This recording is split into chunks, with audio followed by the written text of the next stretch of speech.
Olá, esse é o podcast Açougue de Pequenos Prazeres. Eu sou Daniele Rosa, poeta e mediadora de leitura. Eu sou uma mulher cis, tenho a pele branca, cabelos e olhos castanhos, estou usando óculos, uma camiseta branca com listras pretas e uma calça preta. O vídeo de hoje é um bate-papo sobre aspectos sonoros da obra do Açougue de Pequenos Prazeres. Eu vou conversar hoje com a Jo Mistinguet, que é responsável pela edição de áudio e sonoplastia. A Jo é sonoplasta, produtora musical, trilheira, performer, DJ, pesquisadora de novas tecnologias, percepções e experimentações sonoras e também é artista visual. Jo, obrigada por estar aqui, obrigada por esse bate-papo. Eu que agradeço, Dani. Eu sou a Jo Mistinguet, eu tenho a pele branca, os olhos e o cabelo castanho e tô com um casaco preto, uma calça preta e tem alguns acessórios, relógios, anéis. É isso, estamos aqui na alfaiataria.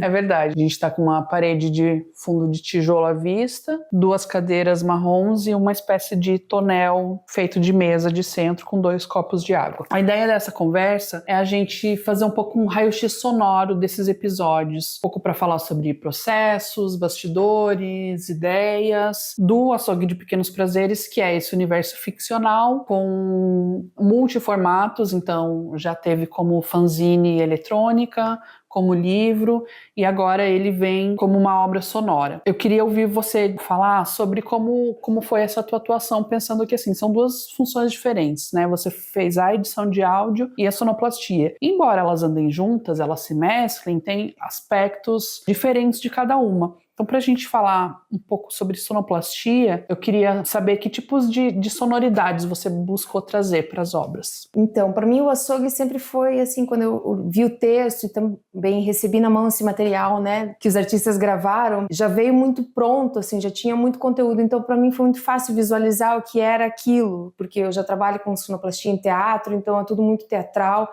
então para mim criar esses ambientes do açougue foi esse lugar meio de ficção, e para mim o açougue é um lugar meio atemporal, assim, que é uma coisa que meio, parece que é antiga, mas ao mesmo tempo é moderna, então eu preferi trabalhar assim com... Em específico, o açougue, eu gravei tudo de um sintetizador, que é o MS-20 da Korg, que ele foi, a princípio, criado nos anos 70, então tem uma sonoridade como se fosse de filmes de ficção antigo, assim. Então eu peguei muito essa referência de coisas mais antigas, com sonoridades mais antigas, mas que ao mesmo tempo são tecnológicas e para trazer um pouco dessa tecnologia misturado com essa coisa meio atemporal e retrô um pouco. Porque é um antigo, mas que traz uma ideia de futuro no tipo de sonoridade, né? Isso. Assim como você vai olhar para os filmes de ficção científica ali da década de 60, 70, eles estão imaginando um futuro, então tem uma cara de antigo, mas tem um jogo ali, uma coisa que aponta para esse futuro, né? Então a sonoridade veio daí. Claro que eu usei alguns samples também, mas tudo que eu gravei foi desse sintetizador em específico, que tem essa sonoridade meio datada, assim, claro que um sintetizador pode ir para muitas coisas, né? Sim. Mas até sons de chuva, trovão, muita coisa eu fiz com esse equipamento. Ah, que legal. É isso que eu ia perguntar. Os sintetizadores, por mais que eles possam ir para muitos caminhos, conforme as marcas existentes, a época de produção, a proposta conceitual de cada um, eles têm sonoridades diferentes também, né? Sim. E aí você escolheu um equipamento que pudesse trazer essa sonoridade e buscar esses caminhos. Isso, fui procurando sons e vendo muitos tutoriais na internet também para pesquisar mais ou menos as sonoridades que eu queria e tirar desse sintetizador em específico o que eu estava precisando. Uma coisa que eu acho muito legal dos episódios do podcast é justamente essa dimensão coletiva do trabalho, que tem muito no teatro, tem nas produções que envolvem muitas pessoas e que é o que vai dar novas camadas para o texto, né? Quando a gente para olhar só o texto ali, a obra impressa, pode ser uma coisa. Você lê e o que está na tua imaginação ali vai acontecer. Mas quando ela se transforma em outra linguagem, aí você tem o trabalho das pessoas, intérpretes, criadoras, que, como você falou, veio muito pronto, então veio pronto porque elas trouxeram as suas próprias camadas ali, né? Mas o teu trabalho enquanto sonoplasta e na edição de áudio, ele é obviamente fundamental nesse processo, então queria que você dissesse um pouquinho o que tem, além do que você já falou, né? O que tem da Jo ali, o que tem da tua pesquisa, de outros trabalhos, de outras referências, das tuas criações artísticas que você buscou trazer para esse trabalho. A minha pesquisa já é muito voltada para equipamentos eletrônicos, sintetizadores e tudo mais, então já tem muito dessa minha característica ali, né? Mas eu acho que o açougue, por ser uma ficção, também flerta muito com o meu trabalho pessoal, né? Que eu sempre digo que é muito apocalíptico, que eu sempre trabalho com essa temática fim de mundo. Então tem muito a ver com as coisas que eu faço também. Foi muito fácil encontrar esse universo. Pensando um pouco nesse lugar, porque você fala do equipamento eletrônico e muita gente não conhece o que é um sintetizador. Sim. Então, você tem uma pesquisa muito grande nisso. Acho que é legal falar um pouco também, porque a gente fala eletrônico, a pessoa vai pensar, às vezes, já em computador, internet. Não, e é um equipamento físico que produz sons de uma forma diferente. Então, acho que isso é legal também. Foi tudo gravado, no caso, né? Não teve, como eu falei, teve samples. Claro, coisas tipo os pássaros, coisas assim, que eu tive que recorrer a samples, né, gravações, mas o que eu gravei em casa não foi nada criado pelo computador. Eu usei o computador exclusivamente para fazer edição e jogar alguns efeitos nas vozes, esse tipo de coisa, mas as partes sonoras mais melódicas e tanto de efeitos também, eu gravei tudo, foi tudo gravado mesmo de um instrumento. E aí você tem as modificações do próprio instrumento que te dá ali para você explorar essas sonoridades, né? Exatamente, porque no sintetizador eu tenho essa liberdade de manipular frequências e jogar efeitos, mudar o timbre, né? Eu acho que esse aspecto que você trouxe de pensar no apocalipse, numa coisa meio fim de mundo, é uma outra camada também que se adiciona no açougue, né? Porque pensar que, por exemplo, é um universo ficcional que tem as suas conexões com a realidade, que é meio apocalíptico no sentido de quanto você estica essa realidade. Por exemplo, há, 10 anos atrás, como a gente poderia imaginar que a gente poderia passar por um período pandêmico como foi o que a gente viveu, em que a gente não podia sair de casa, em que o vírus estava no mundo inteiro? Isso é muito apocalíptico. Sim. Então o apocalipse não está lá no fim do mundo, literalmente falando necessariamente, né? Ele está aqui em cenários que a gente vive. Acho que você traz essa dimensão sonora, puxando para esse lado do apocalipse, que talvez lendo só o texto não fique tão perceptível. Trazendo isso na sonoridade, ganha essa camada a mais, né? E aí eu queria que você me dissesse também, pensando nos equipamentos, nas tuas pesquisas, nos experimentos que você fez, a gente tem 3 ambientes bem diferentes entre si, tanto visualmente falando, conforme eles são descritos, a gente vai conseguindo imaginar, quanto em aspectos psicológicos dessas personagens que estão ali, que são criaturas meio mutantes, mas esses ambientes, eles acabam fixando de uma forma muito diferente pela sonoridade. Ouvindo os 3 episódios, é possível perceber essas diferenças sonoramente falando, tanto pela voz das pessoas criadoras, mas pela sonoridade. Como você fez para marcar essas diferenças assim entre os ecos, por exemplo, que é uma coisa presente na voz, né, entre esses 3, mas que são diferentes. Então, como que você procurou explorar esses ambientes sonoramente falando? Apesar de eu ter usado o mesmo sintetizador, como eu falei, talvez os timbres são um pouco parecidos, assim, né, mas foi bem essa ideia mesmo de trabalhar cada ambiente de forma separada e também cada personagem de forma separada. A princípio, quando eu peguei o texto na mão, foi muito difícil para mim entender o que era aquilo, o que era a narração, o que era o cara que está lá na rádio apresentando, o que era uma interferência real que está acontecendo ali, o que é uma divagação no meio. Para mim, a princípio, foi muito difícil entender todas essas camadas que aconteciam ao mesmo tempo. Então, trabalhar com efeito na voz, principalmente, eu consegui mudar o ambiente, o lugar, né? Consegue, por exemplo, vai entrar um anúncio, né? Que tem, às vezes, uma espécie de propaganda no meio, né?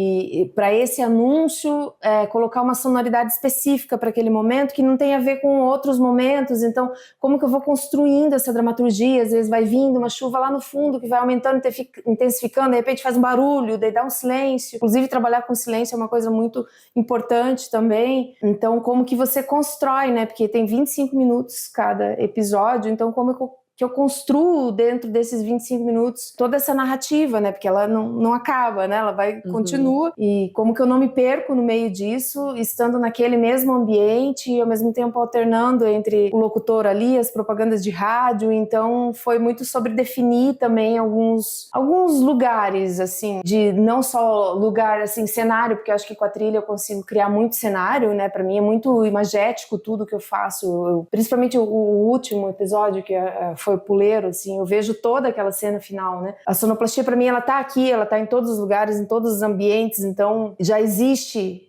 uma sonoplastia. Então quando eu trabalhei com material que chegou na minha mão, as gravações, já tinha muita coisa ali para eu ir tomando essas decisões também. É porque você cria essa dramaturgia sonora, né? Apesar de trabalhar com coisas que... Você não parte do zero, você trabalha com coisas que já vinham ali, mas você vai criando essas outras camadas, esses lugares de olhar e entender. Não, isso aqui é uma narração, isso aqui é uma propaganda, isso aqui é um momento mais de angústia. E é muito legal te ouvir falando e perceber, relembrar dos trechos dos episódios, entendendo isso, né? Porque, por exemplo, no Aquário a gente tem um ambiente que é mais misterioso, mais profundo, mais angustiante. Então ele tem essa aura que envolve essa personagem, esse lugar. E dá para sentir isso um pouco na voz, como se ela tivesse meio com a boca cheia de água, assim, né? No puleiro, que é o último, dá para sentir como se estivesse num lugar aberto. A voz muda, né? E às vezes ter que trazer isso de uma forma sonora. E é o que você falou, acho, entender aonde essas referências vão acontecer, né? Então eu imagino que você, com o material do texto e com o material gravado, você cria outra dramaturgia ali mesmo para demarcar esses espaços, né? Para mim é muito sobre criar cenário, ambiente externo, interno, que está acontecendo, e lembrando que no fim das contas tudo acontece numa rádio, né? Então também é uma loucura, porque para mim foi quase como lidar com vários ambientes um dentro do outro, assim, sabe? Para mim eu tive um pouco essa dificuldade de entender um pouco, teve até algum momento que eu falei, Ellen, como é que, né, eu precisava entender um pouco melhor aquilo tudo, mas é isso, é esse programa de rádio que pode acontecer, na minha cabeça ficou assim, um programa de rádio que acontece lá no açougue, mas que tem muitos ambientes dentro desse açougue, então tem vários personagens dentro desse açougue, e também pode ter várias estações de rádio em lugares diferentes, numa espécie de intercom, alguma outra coisa que se comunica ali, não necessariamente um rádio limpinho, bonito, que se transmite. É um rádio que está num lugar específico, numa situação específica, e é muito legal falar sobre isso, porque no nosso dia a dia, a gente não percebe os aspectos sonoros, como eles influenciam, como eu tô sentada aqui falando, e às vezes o movimento que eu faço vai fazer um barulho na cadeira, coisas assim. Só que se não tem essa percepção na hora de criar, vai faltar. Então precisa ter esses canais muito ativos para você trazer intencionalmente esses aspectos para a obra. Assim como a gente pensa num filme de terror, por exemplo, se você tem uma cena, uma câmera acompanhando um corredor em silêncio, pode não acontecer nada, o pessoal pode não sentir nada. E como a sonoridade é capaz de criar, de trazer uma emoção que a pessoa que olhou aquilo teve que pensar, eu vou usar isso aqui para criar essa sensação específica. Para você que trabalha muitos anos com isso, é quase natural fazer isso, apesar de ter seus momentos de peraí, para onde é que eu vou? Porque acho que é normal, né? Mas é um trabalho essencial para que quando a gente ouve, a gente, nossa, tudo faz sentido, tudo se conecta. Inclusive no meu trabalho, de forma geral, assim, tanto no teatro, quanto sonoplastia, quanto agora no podcast, que também é uma outra sonoplastia, né? Só que a gente está trabalhando só com esse lugar sonoro, né? A minha referência principal geralmente é filme mesmo, vem desse universo de filme, do audiovisual, porque é bem isso que você está falando, né? Faz toda a diferença numa cena, você vê ela com som, você vê ela sem som, o quanto você manipula emoções através do som também. Só que aí eu acho, nesse caso, não sei se é mais difícil, mas é diferente, porque agora a gente desloca, não tem mais a imagem. Não. Só tem o som. Você trouxe a questão da rádio, e aí quando a gente para lembrar de referências como a radionovela ou como a transmissão radiofônica do Orson Welles com a Guerra dos Mundos, que é só som, você perde o recurso visual. entre aspas, perde, né? E aí, com essa tirada do recurso visual, você ganha outras possibilidades também. Que foi como você falou, isso de explorar a rádio, porque de fato, você sente na voz, você consegue perceber que é um programa de rádio pelos recursos que foram utilizados. A ideia era justamente essa, colocar esses efeitos para que fizesse sentido tudo dentro desse programa de rádio que está dentro desse açougue. E para fazer com que as pessoas se sentissem ouvintes ali porque também, quando eu tiro a informação visual, é bem isso que você falou, para mim, no meu caso, amplia as minhas possibilidades sonoras, porque é como se eu fosse colocar o que seria visual em som daí. E a ideia também é criar esse imaginário nas pessoas, né? Porque cada um vai imaginar uma coisa diferente, eu não tenho controle sobre o que as pessoas vão pensar enquanto elas estão ouvindo, né? Mas eu induzi esse imaginário para esses ambientes. E que ao mesmo tempo não é fechado, né? Por exemplo, tem um momento no texto da enfermaria, a personagem está falando, mas a voz dela começa a ser cortada. Então as pessoas podem entender isso de maneiras diferentes, pode ter situações diferentes, como, é uma falha técnica, ou, puxa, é uma pessoa que está sendo interrompida.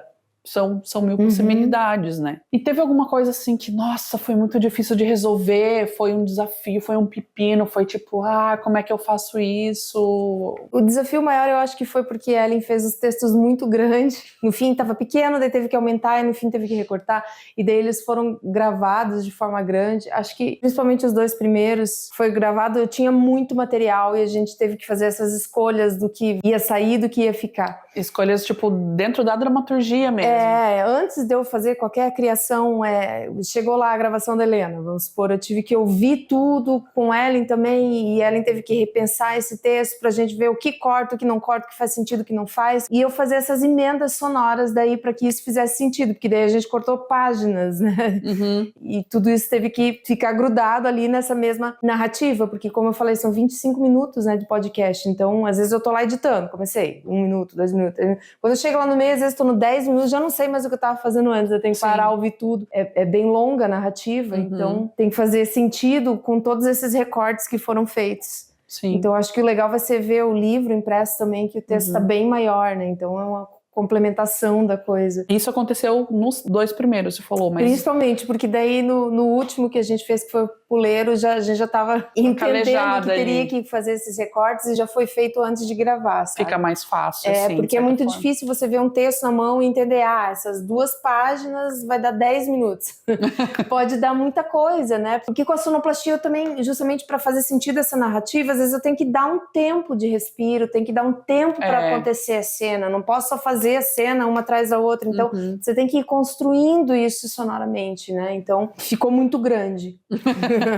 Entender onde é que vai a pausa ali, que tem às vezes umas micropausas ali, mas que são necessárias para dar um acontecimento, uma mudança de situação que está acontecendo ali. Isso. Eu fico te imaginando ali, eu conheço um pouquinho dos equipamentos dali, mas assim, para quem não faz ideia de como é trabalhar com edição de áudio, trabalhar com sonoplastia, queria que você tentasse descrever um pouquinho como que é fisicamente os equipamentos, como você vai construindo isso no computador, como ele acontece para que chegue no fim do episódio que a gente tenha todo esse ambiente, assim, sabe? Eu uso para produzir o Ableton Live, que é um software que eu já uso, sei lá, desde 2006, por aí, então faz muito tempo, acompanhei várias versões dele. O software no computador eu uso só para lidar com as edições, as gravações, os recortes, e utilizo alguns samples conforme eu falei, que daí eu vou vendo ali a narrativa, né, aqui preciso que entre um som de pássaro, sei lá o quê, daí eu tenho que caçar um som, né, de copyright livre para eu poder usar, porque nem tudo eu consigo captar, né. Teve inclusive um episódio que eu gravei a minha própria voz.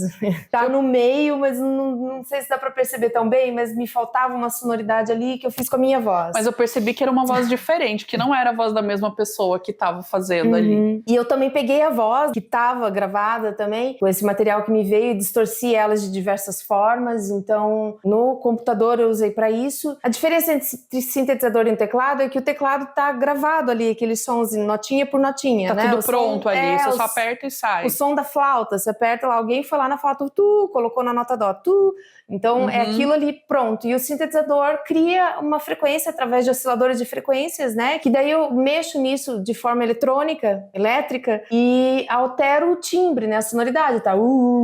Se vai ficar mais fino, mais grave, mais ruidoso, mais tudo sujo. Ali no equipamento. Tudo ali no equipamento. Então eu tenho um controle maior do que eu quero. Eu preciso de uma coisa mais ruidosa aqui. Então eu vou lá, jogo um filtro que vai dar um noise. Eu distorço a onda que estava redonda, coloco uma onda quadrada. E por aí vai, para eu ir criando essas sonoridades que são daí únicas, né? São próprias. Sim. O que está gravado ali se não encontra em nenhum lugar, né? Foram criadas para estarem ali. Então isso que é legal do sintetizador. A gente tem uma coisa bem exclusiva, né? Uns sons exclusivos para isso. E daí os sintetizadores que eu tenho são pequenos, né? Esse que eu usei, o MS-20, ele é pequeno, daí tem os botões, tem um teclado, né?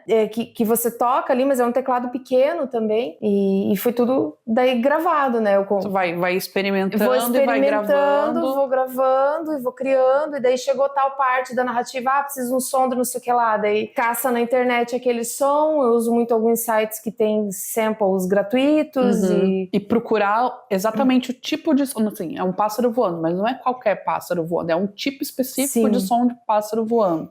Isso é um trabalho que demanda bastante tempo às vezes. Eu imagino. É claro que eu não vou achar exatamente o que eu queria, mas é sobre também trabalhar algum som que eu achei. Então eu vou pegar aquele som da internet e vou jogar um efeito nele, vou distorcer, vou deixar com mais eco, deixar com mais barulho. Isso. Mexer no pitch, né, que daí eu consigo deixar o mais grave ou mais agudo, que é a velocidade da onda. Então dá pra fazer muitas coisas. E eu imagino que deva rolar alguma coisa do tipo assim, tem algumas situações, por exemplo, isso do pássaro, que você sabe exatamente o que você quer. Quer um som de pássaro que parece alguns pássaros que estão levantando voo, por exemplo. Mas acontece também de, por exemplo, você tá ali produzindo ou no sintetizador, ou tá procurando, e de repente descobrir uma coisa, nossa, mas eu encontrei esse aqui que não era o que eu tava pensando e tem tudo a ver. Essa liberdade criativa no meio da pesquisa, no meio.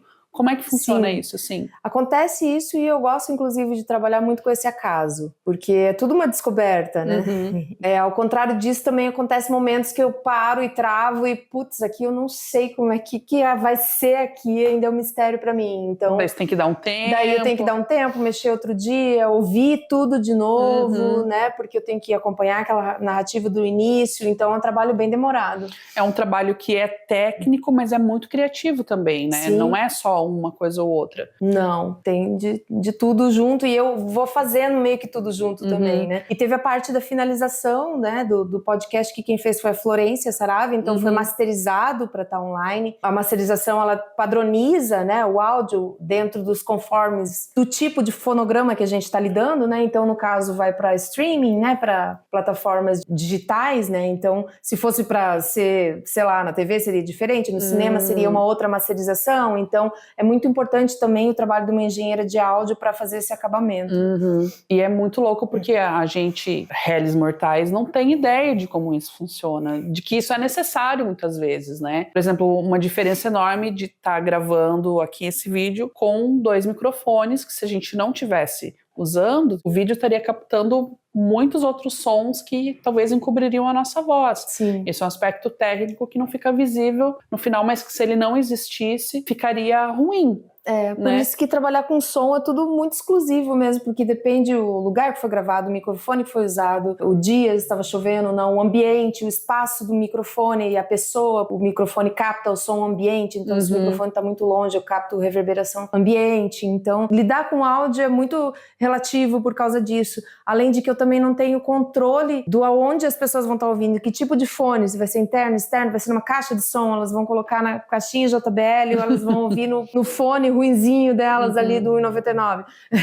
Isso pode dar uma diferença no final, mas é que é aquele aspecto da obra que você perdeu o controle já, né? Perdi o controle completamente, porque às vezes eu posso estar trabalhando com frequências graves, por exemplo, que não são todas as caixas de som, quando eu digo caixas de som, são fones de ouvido também, que vão reproduzir determinadas frequências. Então, isso não tem controle. Se a pessoa vai estar ouvindo numa sala sozinha, em silêncio, ou se ela está ouvindo no ônibus, também ela vai perder muitos detalhes da sonoplastia, porque tá num ambiente mais ruidoso, então Sim. tudo interfere. Mas você, dentro do que você está fazendo ali, vai fazer o melhor dentro daquele contexto, e aí cada um que vai ter a sua experiência. Sim, né? A gente faz o melhor dentro daquele contexto, daí a Florência faz essa finalização para padronizar para streaming em específico, né? Uhum. E cada podcast para mim teve muitas camadas de áudio, né? Então, cada elemento do áudio vai num canal diferente, é como se fosse uma mesa de som com vários canais. Então, eu lidei em média de 40 a 60 e poucos canais por podcast. Então, Nossa. é muita coisa para lidar com esse quebra-cabeça sonoro de volume, o que vai, o que entra, o que sai. Como você vai montando as coisas Isso, as ali, frequências, né, para não embolar, porque se eu coloco duas coisas que têm uma sonoridade muito parecida, elas se camuflam e daí você não entende mais nenhuma nem outra. Como que eu lido com essas vozes? Então é um grande quebra-cabeça mesmo. E eu imagino, te ouvindo falar agora, que é uma coisa que a gente para olhar para a criação artística e ver o trabalho que as coisas dão. Você deve ter levado muito tempo para trabalhar nesse material, né? A gente para pensar o tempo de Ellen escrevendo o texto, das pessoas que interpretaram estudando, ensaiando, gravando, e aí o teu trabalho depois com essa edição. Você levou muito tempo para fazer cada episódio? Assim, consegue ter uma ideia, mais ou menos, de quantas horas, dias de trabalho? Demorei. Quando eu sento para fazer um trabalho desse, que é um podcast muito longo, eu preciso de um período muito grande dedicado a trabalhar nisso. Não é uma coisa que eu sento ali no computador 2 horinhas por dia e consigo fazer. Sim. Não, eu preciso de 5 horas no meu dia que eu vou me dedicar a isso. É um trabalho intenso, assim, que claro que eu tenho que ir fazendo pausas no meio porque canso meus ouvidos, então é sobre ouvir muitos dias, muitas vezes, por muitas horas. Não sei dizer quanto tempo aí, mas são vários dias ouvindo.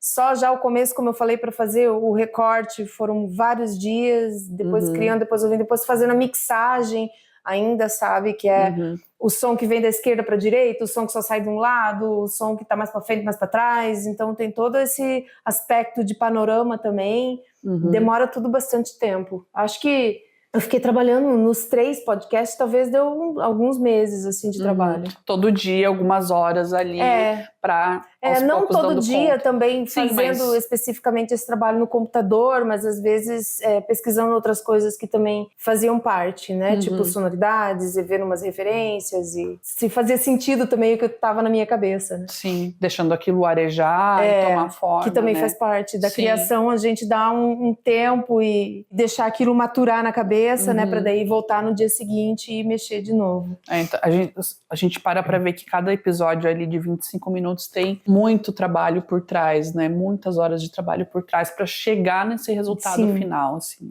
É muito legal poder entender melhor como isso funciona mesmo. Bom, João, então é isso. Obrigada pelo papo, por explicar um pouco como funciona esses bastidores, esse por trás, assim. Eu que agradeço, Dani, adorei. E que bom poder mostrar um pouco do meu trabalho, porque acho que as pessoas também não entendem muito esse universo da sonoplastia e aparelhos eletrônicos, sintetizadores, essas coisas todas. Muito legal te ouvir, poder entender isso, como isso está presente dentro dos episódios, né? Muito obrigado por acompanhar esse bate-papo e eu aproveito para convidar todo mundo a escutar os episódios do podcast Aquário, Enfermaria e Puleiro, que estão disponíveis em todas as plataformas de streaming de áudio. Os bate-papos, o podcast e a publicação impressa fazem parte do projeto Açougue de Pequenos Prazeres.